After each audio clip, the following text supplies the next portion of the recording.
ते देवी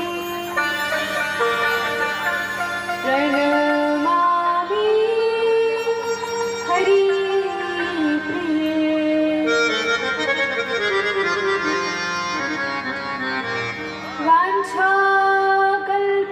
वाञ्छाकल्पतरुभ्यश्च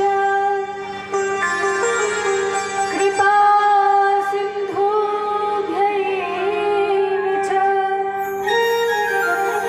पतितानां पावनेभ्यो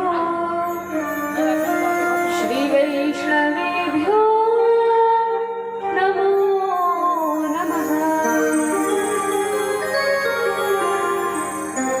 जय श्री कृष्ण चैतन्य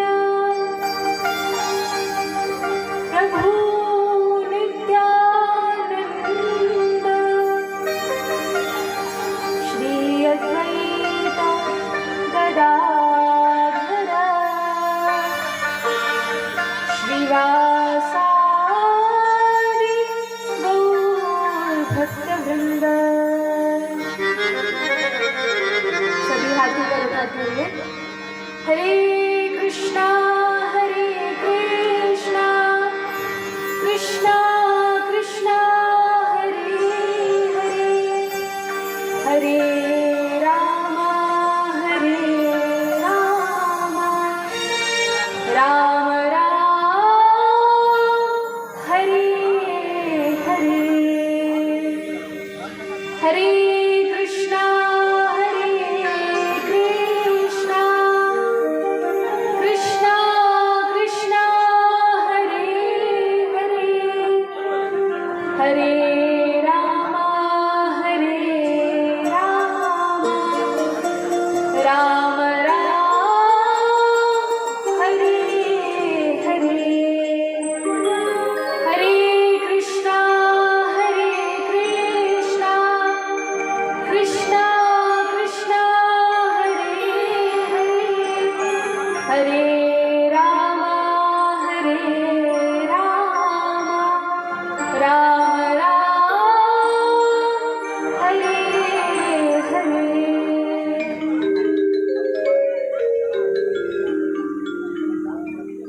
जय सिया राघव जय अवध बिहारी। जय सिया राघव जय अवध बिहारी। जय सिया राघव जय अवध बिहारी। जय सिया राघव जय अवध बिहारी। जय जानकी वल्लभ जय जानकी वल्लभ जय जानकी वल्लभ भक्तन हितकारी। जय सिया राघव जय अवध बिहारी।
दर्शित श्री श्रीमद अभय चरणारविंद भक्ति वेदांत स्वामी श्रील प्रभुपाद की जय। जय ओम विष्णुपाद परमहंस परिव्राजकाचार्य अष्टोत्तरशत श्री श्रीमद भक्ति सिद्धांत सरस्वती गोस्वामी श्रील प्रभुपाद ठाकुर की जय। अनंत कोटि वैष्णव वृंद की जय। रामाचार्य श्रील हरिदास ठाकुर की जय। प्रेम से कहिए जय श्री कृष्ण चैतन्य प्रभु नित्यानंद श्री अद्वैत गदाधर श्रीवासादि गौर भक्त वृंद की जय। श्री श्री राधा कृष्ण गोप गोपीनाथ श्याम कुंड राधा कुंड गिरी गोवर्धन की जय।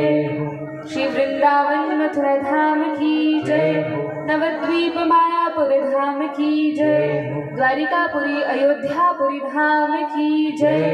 गंगा यमुना मैया की जय। श्री सरयू मैया की जय। श्री श्रीमद् भागवत महापुराण की जय। श्रीमद् वाल्मीकि रामायण की जय। श्री रामचरितमानस की जय। जय जय श्री राधे श्याम जय जय श्री सीताराम। पार्वती पतये हर हर महादेव। निताई गौर प्रेमानंदे हरि हरि बोल।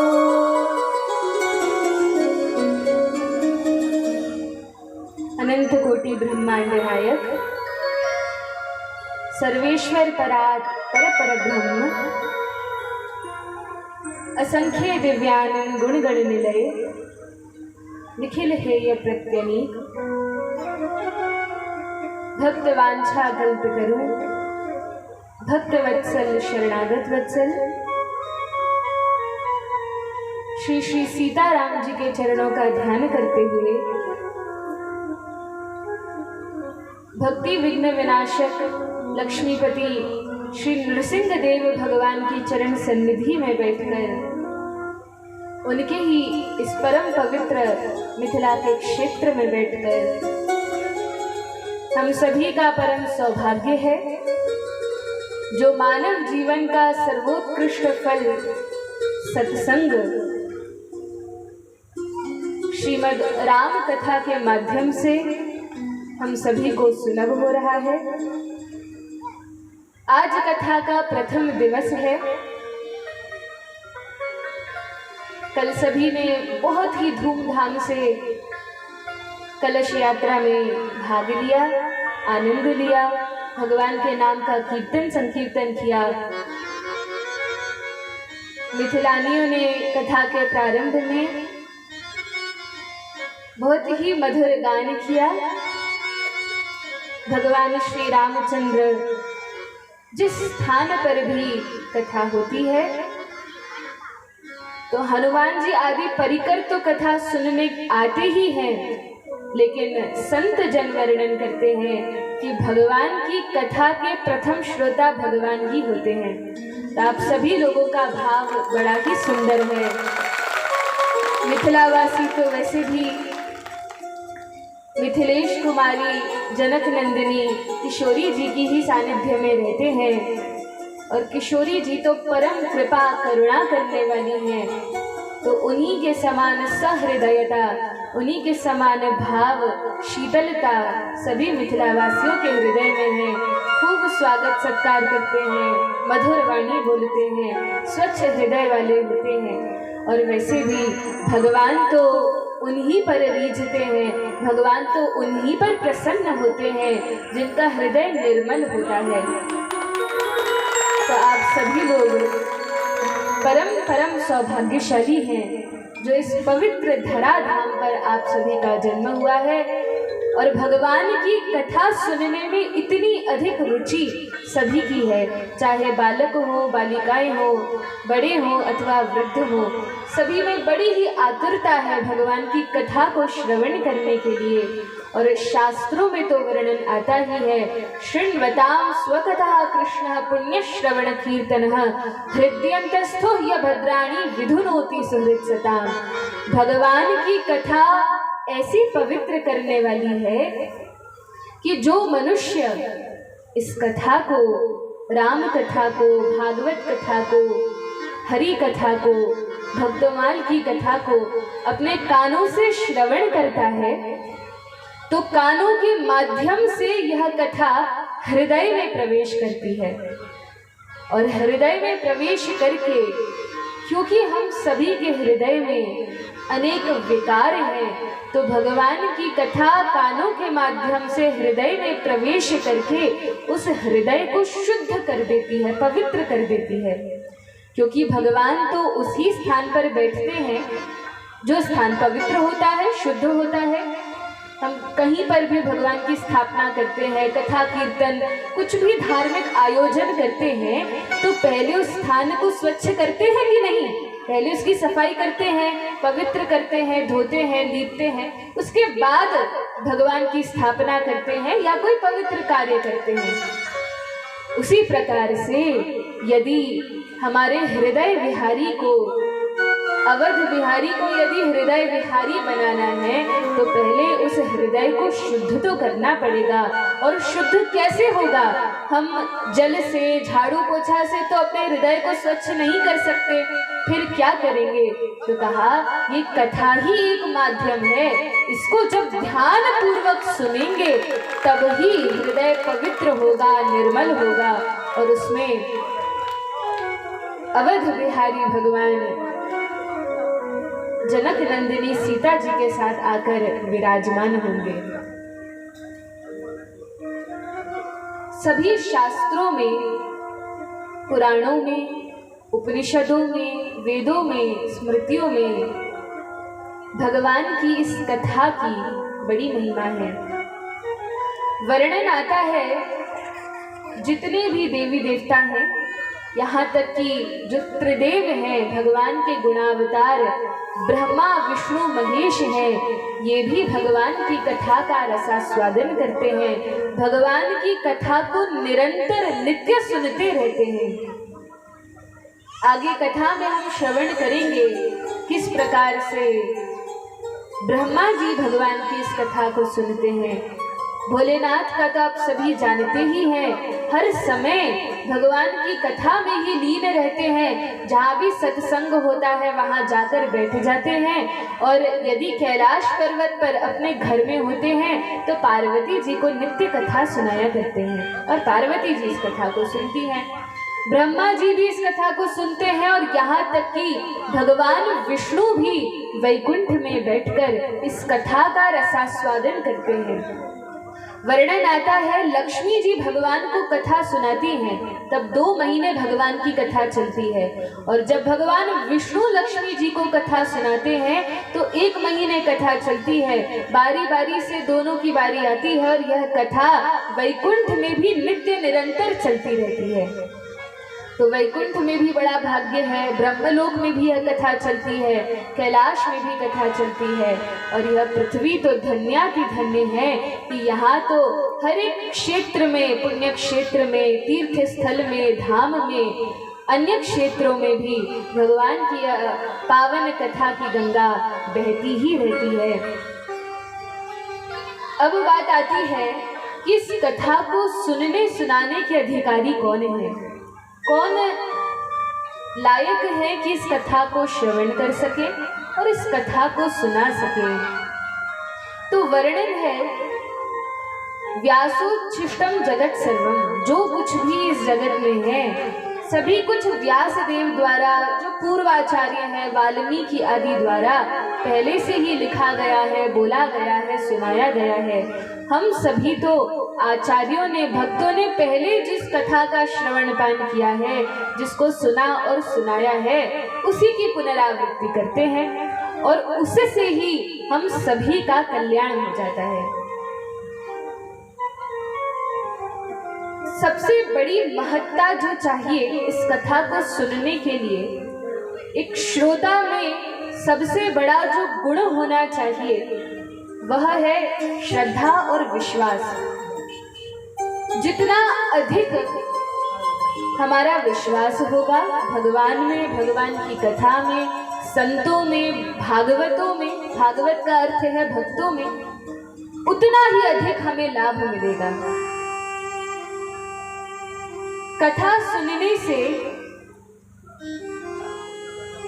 उतनी ही मात्रा में लाभ मिलता है जितनी मात्रा में हमारा श्रद्धा और विश्वास दृढ़ होता है। जितना अधिक विश्वास होगा, जितनी प्रगाढ़ श्रद्धा होगी, उसी के अनुरूप, उसी के अनुसार इस कथा का जो फल है भगवत प्रेम और भगवत भक्ति, वो हमें प्राप्त होगा। तो कैसे श्रवण करना चाहिए, कैसा विश्वास होना चाहिए? तो कहा हर एक अक्षर पर, हर एक वर्ण पर जो कुछ भी लिखा है संपूर्ण विश्वास होना चाहिए। एक एक शब्द जो इन शास्त्रों में लिखा है वो सत्य है। मिथिला की ही बात है, पुराने समय में एक बहुत बड़े विद्वान हुए थे, महान नैयायिक थे, दर्शन के, न्याय के बहुत प्रकांड विद्वान थे, जिनका नाम था उदयनाचार्य जी।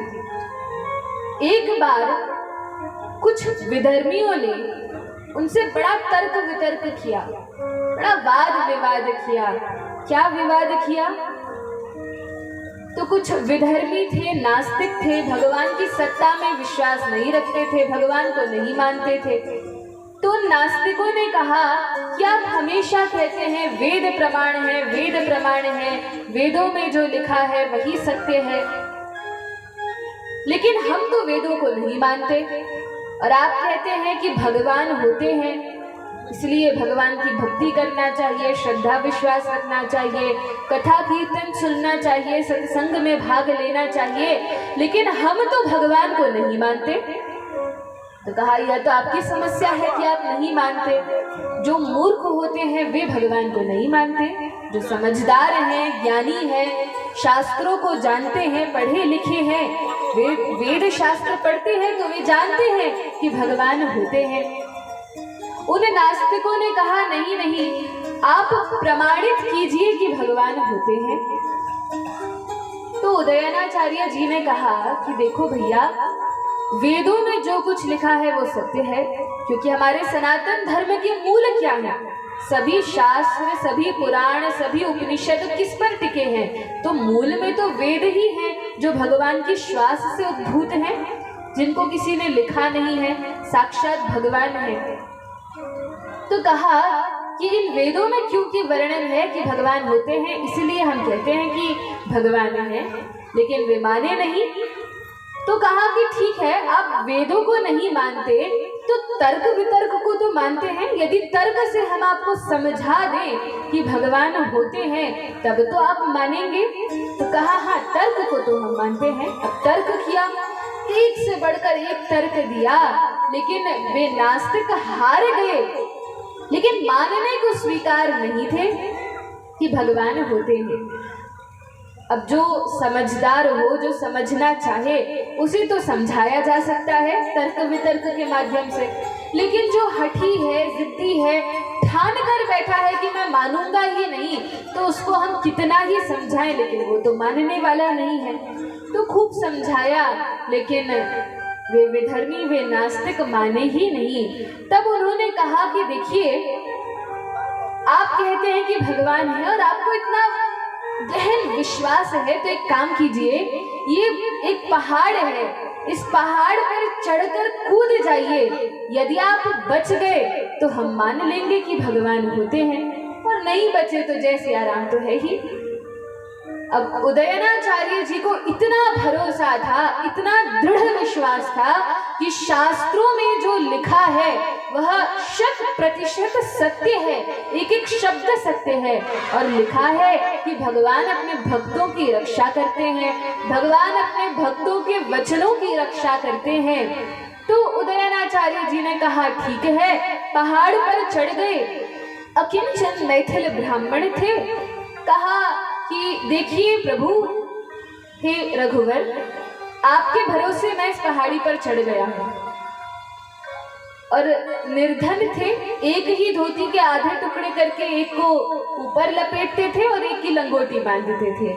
जैसे ही पहाड़ी पर चढ़े तो अपनी चोटी बांधी, लंगोटी बांधी और कूदने को तैयार हो गए। और कूदने से पहले कहा, यदि वेद प्रमाण है तो भगवान आप मेरी रक्षा करेंगे। क्या कहा? यदि वेद प्रमाण है तो भगवान मेरी रक्षा हो। और पहाड़ पर चढ़कर जैसे ही छलांग लगाई तो कुछ नहीं हुआ, एकदम सुरक्षित बच गए। बस बाएं पैर की छोटी उंगली में खरोंच आ गई। अब वो जो खरोंच आई, थोड़ा सा रक्त बहा, तो वो भी क्यों बहा, उसके लिए रघुनाथ जी से झगड़ने चले गए कि रघुनाथ जी, आप पर विश्वास करके मैंने छलांग लगाई, ठीक है आपने प्राणों की रक्षा की, मान लिया, चमत्कार है, लेकिन प्रभु ये बताइए कि मेरी इस छोटी उंगली में खरोंच भी क्यों आई। भगवान ने कहा, देखिए ब्राह्मण देवता, आप धन्य हैं जो आपको ऐसा श्रद्धा और विश्वास है, लेकिन हे विप्रवर, आपने यदि लगा दिया। क्या कहा था? यदि वेद प्रमाण है। भगवान ने कहा, अरे वेद तो प्रमाण है ही, उसमें यदि की कौन सी बात है। तो भगवान पर ऐसा अटूट विश्वास भक्तों का होता है कि वे तनिक भी संदेह नहीं करते, वे जानते हैं रक्षिष्यति इति विश्वासः, भगवान मेरी हर परिस्थिति में रक्षा करेंगे, यह भक्त को दृढ़ विश्वास होता है। अब जो वेद है यह सभी को सुलभ नहीं है। वेद भगवान की श्वास से अवश्य प्रकट है, लेकिन सभी वेद पढ़ पाए या सभी वेदों के अधिकारी हो, ऐसा संभव नहीं है। क्यों संभव नहीं है? तो कहा, वेदों की भाषा बड़ी ही क्लिष्ट है, कठिन है, ऊपर से संस्कृत में है। साधारण संस्कृत तो लोगों को आती नहीं, इतनी क्लिष्ट कठिन संस्कृत कैसे पढ़ेंगे। उस पर भी कलयुग में तो लोग संस्कृत से दूर भागते हैं, बच्चे पढ़ना नहीं चाहते स्कूलों में, कॉलेजों में। तो आचार्यों ने बड़ी कृपा की है। वह जो क्लिष्ट भाषा में, संस्कृत में वेद लिखे गए हैं, तो उन वेदों को पढ़ने का अधिकार केवल ब्राह्मणों को है, और केवल उन ब्राह्मणों को है जो सदाचारी हैं, संध्या गायत्री संपन्न है, शिखा आदि रखते हैं और धर्म शास्त्रों का पालन करते हैं, जिनका उपनयन संस्कार हुआ है। केवल वे ही ब्राह्मण वेदों को पढ़ सकते हैं, लेकिन अन्य लोगों को, स्त्री जाति को या वैश्य शूद्र आदि को, जो इतने अधिक नियम पालन नहीं कर सकते, वे वेदों को पढ़ने के अधिकारी नहीं माने जाते हैं। तो कहा, फिर कैसे समझेंगे कि भगवान हमें क्या शिक्षा देना चाहते हैं, क्या ज्ञान इन शास्त्रों में है, हम सब सनातनी कैसे इसको समझेंगे। तब भगवान ने वाल्मीकि रामायण के रूप में अवतार लिया, और वेदों को धारण करने वाले ब्रह्मा जी वाल्मीकि ऋषि बनकर आए, ताकि सभी को सुलभ हो सके। अब रामायण पढ़ने का अधिकार सभी को है, चाहे माताएं हो, चाहे पुरुष हो, ब्राह्मण हो, क्षत्रिय हो, वैश्य हो अथवा शूद्र हो, सभी लोग रामायण को पढ़ सकते हैं। लोगों में कुछ संदेह होता है कि रामायण क्या है और रामचरितमानस क्या है। तो रामायण वह ग्रंथ है जो वाल्मीकि जी ने त्रेता युग में, जिस समय भगवान लीला कर रहे थे, उस समय वाल्मीकि रामायण को लिखा था।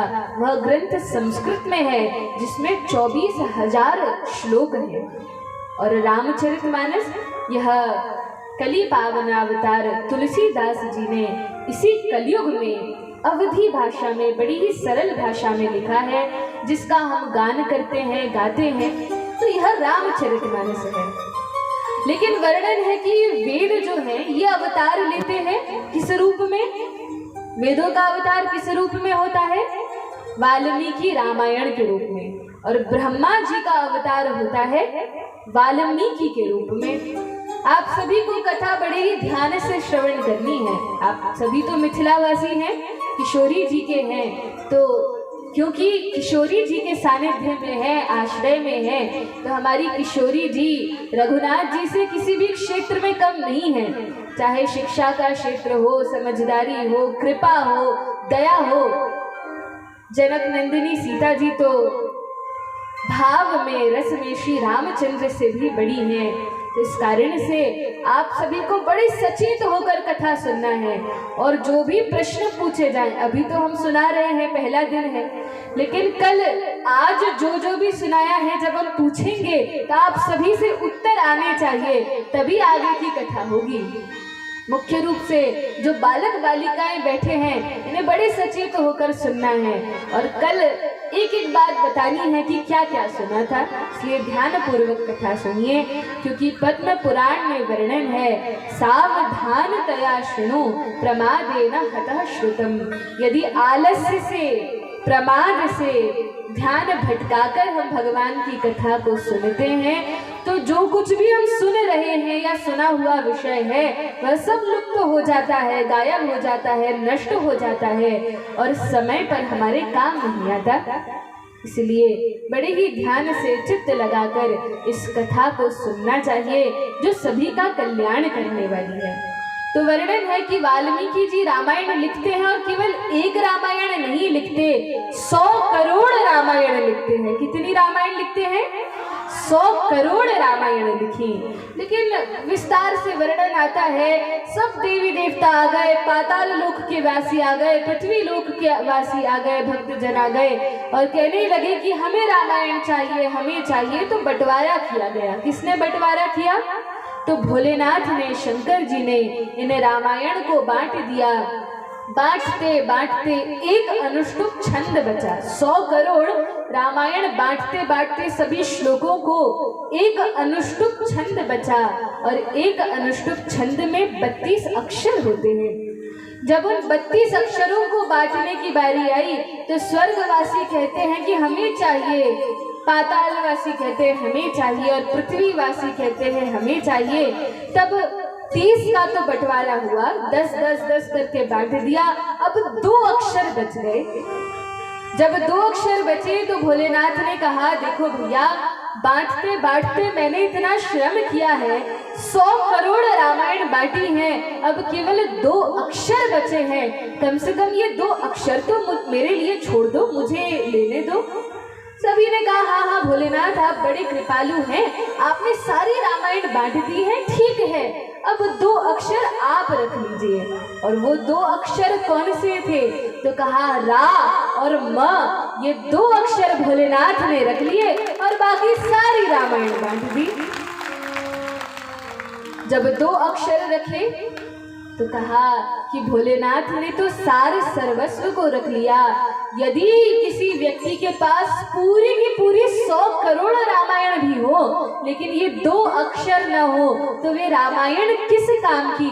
और यदि कोई अनपढ़ हो, पढ़ा लिखा न हो, वेद शास्त्रों का ज्ञान न हो, कुछ भी नहीं आता हो, लेकिन किसी व्यक्ति के पास ये 2 अक्षर हो, कौन कौन से? कौन कौन से? आवाज नहीं आई। रा और म, राम यह नाम हो तो उस व्यक्ति के पास पूरी की पूरी 100 करोड़ रामायण का सार सर्वस्व है, उसको पूरी रामायण का ज्ञान है।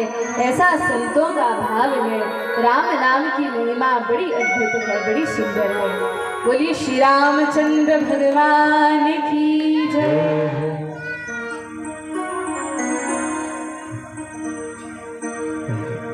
भगवान के नाम में बड़ी शक्ति होती है, तो हमें प्रयास करना चाहिए कि इस नाम की महिमा को समझें और कितनी शक्ति है हरि के नाम में, इसको जानने का प्रयास करें। हरि नाम में कितनी शक्ति है, इस मार्ग पे चल कर देख तनिक।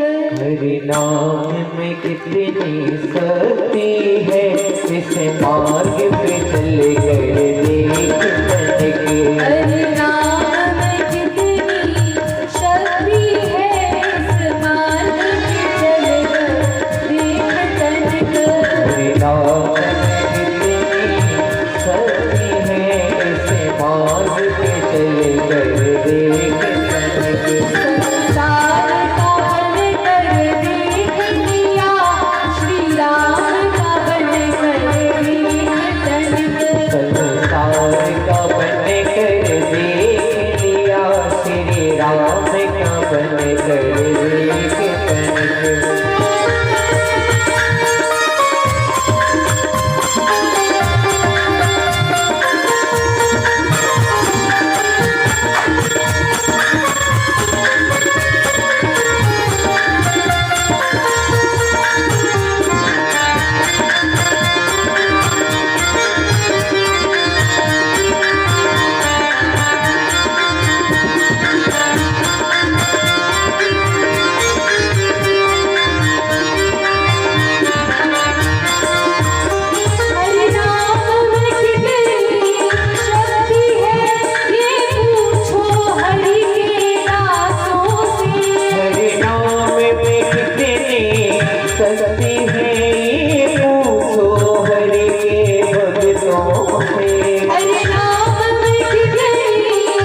जाए पुराने एक बार तो पी कर देख जनक।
हरे नाम में कितनी शक्ति है, श्री राम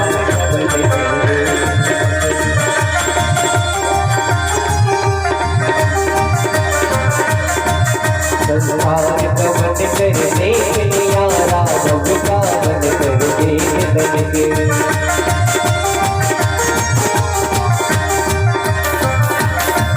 श्री राम का बन कर देख बन के, सिया राम का बन कर देख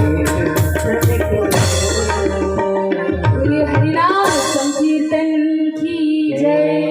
हरे कृष्णा कृष्णा कृष्णा हरे हरे, हरे राम राम राम हरे हरे। भोलेनाथ ने इन दो अक्षरों को रख लिया और इसलिए गोस्वामी जी ने कहा ब्रह्म राम ते नाम बड़। उन ब्रह्म राम से जो कि साक्षात भगवान है, उनसे भी बड़ा उनका नाम है। हरि से बड़ा हरि का नाम है। ब्रह्म राम ते नाम बड़, बरदायक बरदानी, रामचरित सत कोटि मह, लिए महेश जिय जानी। तो उन सत कोटि रामायणों में से भोलेनाथ ने इन दो अक्षरों को ग्रहण किया। यह राम नाम की महिमा है। पृथ्वीवासियों के पास 24,000 श्लोक आए, लेकिन इतना भी हम सभी की योग्यता नहीं है कि वाल्मीकि रामायण का ही हम मूल पाठ करके समझ सकें, क्योंकि वह संस्कृत में है। सभी लोगों की उतनी योग्यता नहीं है। फलश्रुति तो यह है कि जो व्यक्ति रामायण को पढ़ता है उसका बड़ा भारी लाभ होता है। अलग अलग वर्ण और आश्रमों के लोगों के लिए वर्णन आता है। यदि ब्राह्मण वाल्मीकि रामायण को पढ़े तो ब्रह्म तेज संपन्न होकर ब्रह्म तत्व का ज्ञान ब्राह्मण को हो जाता है। यदि क्षत्रिय वाल्मीकि रामायण को पढ़े आश्रय ले वाल्मीकि रामायण का तो चक्रवर्ती सम्राट बन जाता है। यदि वैश्य पढ़े तो उसका खूब व्यापार में लाभ ही लाभ होता है, और यदि चतुर्थ आश्रमी शूद्र पढ़े, चतुर्थ वर्ण का शूद्र पढ़े, तो उसको तो भगवान भक्ति प्रदान कर देते हैं, अपने चरणों में प्रेम प्रदान कर देते हैं। जो अकिंचन होता है उस पर भगवान महान कृपा करते हैं। यदि ब्रह्मचारी रामायण को पढ़ता है तो ब्रह्मचर्य में स्थित हो जाता है, स्थिर हो जाता है। गृहस्थ पढ़ता है तो उसका गृहस्थ जीवन बड़ा मंगलमय हो जाता है। वानप्रस्थी पढ़ता है तो वैराग्य संपन्न हो जाता है, और सन्यासी पढ़ता है तो अपने तप में, धर्म में, जप में, शास्त्र में बड़ा ही ज्ञानी हो जाता है।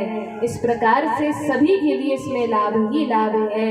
लेकिन फिर कलयुग आया, और कलयुग का वर्णन तो शास्त्रों में कहा ही गया है। कैसा है ये कलयुग? तो कहा कि इस कलयुग में तो लोगों की बड़ी ही दुर्दशा है। प्रायेणल्पायुषः सभ्य कलावस्मिन् युगे जनाः मंदाः सुमंदमतयो मंदभाग्याः उपद्रुताः। इस कलयुग में लोगों की बुद्धि बड़ी ही मंद है, कमजोर भाग्य वाले हैं, मंदमती हैं। कैसे भगवान को समझेंगे, कैसे भगवान की सुंदर कथा को पढ़ेंगे, सुनेंगे, समझेंगे, अपने हृदय में उतारेंगे? गोस्वामी जी भी कहते हैं, कली केवल मन मूल मलिना, कली केवल मन मूल महीना, कली केवल मन मूल मलिना, कली केवल मन मूल महीना, पाप प्रयोगी जन मीना, पापे पयोनिधि जल में मीना। गोस्वामी जी कहते हैं, जैसे जल में रहना ही मछली का स्वभाव है, उसको जल ही भाता है, इसी प्रकार से कलयुगी मनुष्यों को पाप ही भाता है। केवल पाप पूर्ण पापमय आचरण करते हैं। कैसे कल्याण होगा कलयुग के इन जीवों का? कलयुग के लोगों का कल्याण कैसे होगा? ना तो कोई वर्ण धर्म है, ना आश्रम है, न किन्हीं शास्त्रों का पालन है, तब क्या होगा? तो कहा कि भगवान की कथा तो कल्याण करने वाली है ही, लेकिन इस कथा को समझाएगा कौन? कैसे यह कथा हम तक पहुंचेगी? कैसे हमारा कल्याण होगा? तब वर्णन आता है, जो संत जन है ये मेघ के समान होते हैं। संसार दावा नल लीढलोका त्राणाय कारुण्य घना घनत्वम प्राप्तस्य कल्याण गुरुणानवस्य वंदे गुरु श्री चरणारविंदम। ये शास्त्र खारे समुद्र की तरह है। अब यदि हमें प्यास लगी हो और कोई हमें समुद्र के पास ले जाए और कहे कि देखो यहाँ तो जल ही जल है, जितना पानी पीना हो पी लो, तो क्या समुद्र के पानी से हमारी प्यास बुझ सकती है? नहीं बुझ सकती। क्यों नहीं बुझ सकती? इतना सारा जल है, क्यों नहीं बुझ सकती? क्योंकि समुद्र का जल मीठा होता है, इसलिए मीठा होता है ना? नहीं होता। कैसा होता है? खट्टा, खारा होता है। तो क्योंकि समुद्र का जल खारा है, इसीलिए उसको पीने से हमारी प्यास नहीं बुझेगी। तब क्या करना होगा? तो कहा, जब मेघ जल का आकर्षण करते हैं और फिर मेघ बरसते हैं, वर्षा होती है, तब उस वर्षा ऋतु में पानी गिरता है और हमारी प्यास बुझ जाती है। तो ये संत कैसे हैं? ये संत उन बादलों के समान हैं। और ये बादल क्या करते हैं? ये मीठे जल की वर्षा करते हैं, पानी बरसाते हैं, और जब वह जल अंजलि में लेकर हम पीते हैं तब हमारी प्यास बुझती है। तो संत तो समान रूप से सभी पर कृपा करते ही हैं, जैसे बादल तो समान रूप से हर स्थान पर बरसते हैं। अब यह तो हमारे ऊपर है कि हम उस पानी को झेल लें और उसका ग्रहण करें। यदि कोई मूर्ख व्यक्ति अपना घड़ा उल्टा करके रखे तो उसमें बादलों का, मेघों का क्या दोष, वे तो बरस रहे हैं। इसी प्रकार संत भगवान के भक्त तो कृपा कर ही रहे हैं, वे तो भगवान की कथा सुना रहे हैं। संस्कृत में है तो अवधि में करके जन जन तक पहुंचाने का कल्याण कर रहे हैं। सभी को सुलभ है यह रामचरितमानस, सभी के घर घर में यह है। लेकिन हम क्या करते हैं, हम इन शास्त्रों का ऐसा आदर करते हैं, ऐसी पूजा करते हैं कि रामायण की पोथी को लाल पीले कपड़े में जोर से बांधकर और पूजा घर में ऊपर टांग देते हैं, खोलते ही नहीं है। अब यदि हम इन शास्त्रों को खोलेंगे ही नहीं, पढ़ेंगे ही नहीं, तो यह जो वर्षा हो रही है इसका लाभ कैसे उठा पाएंगे। इसलिए यह जो शास्त्र है यह कपड़े में बांधकर रखने के लिए नहीं है, तो फिर किस लिए है। इनको खोलकर जब इनका स्वाध्याय करेंगे, इन्हें पढ़ेंगे, तब लाभ मिलेगा। आज तो प्रथम दिवस है, कथा के महात्म्य का वर्णन है, लेकिन आइए हम सभी रामचरितमानस में बालकांड में प्रवेश करते हैं। मुख्य कथा तो कल से प्रारंभ होगी, लेकिन आज महात्म्य की कथा का श्रवण करते हैं। गोस्वामी जी ने प्रारंभ में ही संस्कृत के श्लोकों से मंगलाचरण किया है। ऐसा नहीं है कि श्री तुलसीदास जी को, गोस्वामी जी को संस्कृत नहीं आती थी इसलिए अवधि में लिखा, नहीं। बात यह है कि संस्कृत में तो उन्होंने कई ग्रंथ लिखे थे, लेकिन भोलेनाथ आकर उन ग्रंथों को चुरा ले जाते थे। क्यों चुरा लेते थे? देखिए, केवल हमारे वृंदावन बिहारी ही चोरी नहीं करते, भोलेनाथ भी कभी कभी चोरी करते हैं। तो भोलेनाथ आकर उन ग्रंथों को, संस्कृत में लिखे ग्रंथों को चुरा ले जाते थे। एक दिन तुलसीदास जी ने बड़ी विनय की, भोलेनाथ ने प्रकट होकर कहा, देखो गोस्वामी जी, आप इन ग्रंथों को संस्कृत में लिखते हो, आप तो बड़े विद्वान हो, संस्कृतज्ञ हो, लेकिन यह कलिकाल है और कलयुग में लोगों की बुद्धि बड़ी मंद है, वे इस भाषा को नहीं समझ पाएंगे। आप हिंदी में, अवधी में, सरल भाषा में, ताकि सभी लोगों के लिए ये सुलभ हो सके, ऐसी भाषा में ग्रंथ की रचना कीजिए। तब तुलसीदास जी ने कहा ठीक है, और तब अवधी में इस सुंदर ग्रंथ को लिखा जो वाल्मीकि रामायण संस्कृत में लिखी गई है। और तुलसीदास जी ने जो रामचरितमानस लिखी है इसमें भेद नहीं है। क्यों भेद नहीं है? क्योंकि जो ब्रह्मा जी वाल्मीकि बनकर प्रकट हुए थे, वही वाल्मीकि कलिकाल में तुलसीदास बनकर प्रकट होते हैं, और साक्षात वेद इसके प्रमाण हैं। आदि कवि केवल ब्रह्मा जी को कहा जाता है, लेकिन वाल्मीकि जी को भी आदि कवि कहा।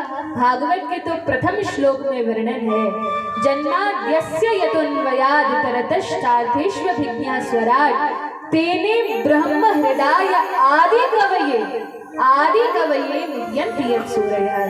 तो आदि कवि ब्रह्मा जी को कहा जाता है क्योंकि वे ही प्रथम कवि रहे हैं। लेकिन फिर वाल्मीकि जी को भी कहा क्योंकि वे ही ब्रह्मा जी वाल्मीकि के रूप में प्रकट होते हैं। वेद जो कि ब्रह्मा जी अपने हाथ में धारण करते हैं, वे वाल्मीकि जी के प्राकट्य के साथ रामायण के रूप में आते हैं। और कलिकाल में जब वाल्मीकि जी तुलसीदास बनकर आते हैं, तब वे वेद जो रामायण बने थे, वाल्मीकि रामायण बने थे, वे ही रामचरितमानस के रूप में अवतरित होते हैं। इसलिए रामचरितमानस में और वेदों में कोई भेद नहीं है। वेदों में जो लिखा है, अलग अलग शास्त्रों में, पुराणों में जो वर्णन है, तुलसीदास जी ने सरल भाषा में वही हम सबको प्रदान किया है। इसलिए यह परम प्रामाणिक ग्रंथ है। सर्वप्रथम गोस्वामी जी सरस्वती और गणेश जी की वंदना करते हैं। वर्णानामर्थ संघानाम रसानाम छंदसामपि मंगलानाम चकर्तारौ वंदे वाणी विनायकौ। मुख्य अर्थ तो इसका ऐसा निकलता है कि अक्षरों के, वर्ण समूहों के, छंदों के, रसों के और सभी मंगलों को करने वाली सरस्वती जी और गणेश जी को हम प्रणाम करते हैं। सो गोस्वामी जी सर्वप्रथम तो इस प्रकार लिखते हैं, लेकिन संत जन भाव देते हैं सरस्वती और गणेश जी को तो प्रणाम किया ही किया, लेकिन यहाँ पर वाणी और विनायक का जो अर्थ भगवत रसिक, भगवत भक्त संत लगाते हैं, वे कहते हैं वाणी और कोई नहीं, ये साक्षात हमारी मिथिलेश कुमारी जनक नंदिनी किशोरी जी ही हैं, जिनका आवाहन, जिनकी प्रार्थना प्रथम श्लोक में सबसे पहले गोस्वामी जी कर रहे हैं। ये तो किशोरी जी हैं, सीता मैया है। और विनायक का अर्थ, ऐसे तो गणेश जी को विनायक कहा जाता है, लेकिन सभी नायकों में सर्वश्रेष्ठ श्री रामचंद्र